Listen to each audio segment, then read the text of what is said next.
ምንም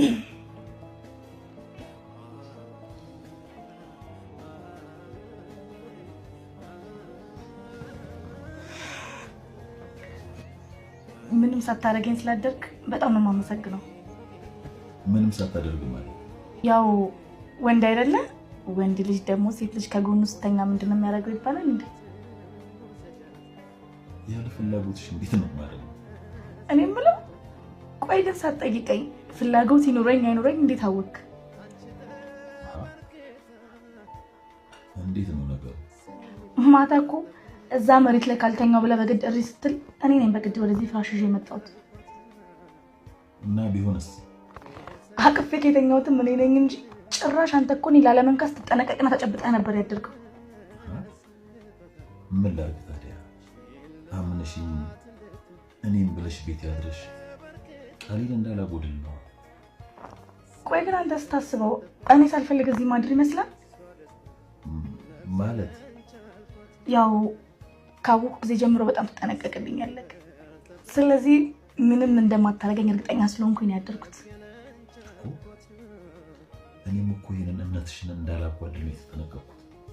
ግን ደግሞ ቃሉን አፍርሶን ቢነካኝ አልከለክለውም ብዬ ራሴን አሳምኜ ነበር። ምን እያልሽ ነው? ይኸውልህ ነው ላው እኔ እናንተ በእድሜ መሀል በጣም ብዙ ልዩነት እንዳላውቃለን። ግን የእድሜ ልዩነታችን እኔ አንተን ከመመኘት ያግደኛል ብዬ አላስብም።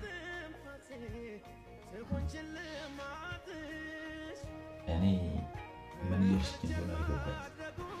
እውነቱን ስነግርህ ማታ ሂጂ ብትለኝ ራሱ አልሄድም ነበር። ማለቴ ከአንተ ጋር ማደር ከተመኘ በጣም ቆይቻለሁ። ለምንድን ነው ከኔ ጋር የምታድሪው? ራሴን አሳልፌ ልሰጥህ ነው ወይስ አንተ አትፈልግም? አይ አለመፈለግ ሳይሆን ግን እንዴት ብዬ ልንገርሽ? ይኸውልህ እኔ ወጣትነቴ ባከነ ሴት ነኝ። ከዚህ በኋላ ካንተ ጋር በምኖርበት ጊዜና ካንተ ጋር በመሆንበት ጊዜ ያለፈው ህይወቴ እንዳልባከነ ነው የምቆጥረው። ባኖስ እና ዝም ብሎ አብረን እንኖር ነው የሚባለው? ታዲያ ምን መደረግ አለበት?